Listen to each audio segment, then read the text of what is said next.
என்ன சித்தப்பா பண்ணிட்டு இருக்கீங்க? பனவாத தெளிச்சு பிறக்கிட்டு இருக்கேன். ஏய் தெளிச்சு பிறக்குதியா? இந்த மாதிரி இது வந்து ஃபுல்லாவே முளைக்காது. இந்த மாதிரி விதை எப்படின்னா நல்லா முளைக்கும்.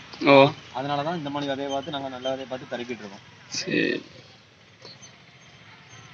எத்தனை விதை பிறக்கிருப்பீங்க இது வரைக்கும்? இப்போ ஒரு 500 விதை கிட்ட பிறக்கிட்டேன். டார்கெட்டு 500 விதை பிறக்கணும். அதான் இப்போ தெளிச்சு பிறக்கிட்டே இருக்கு. சரி.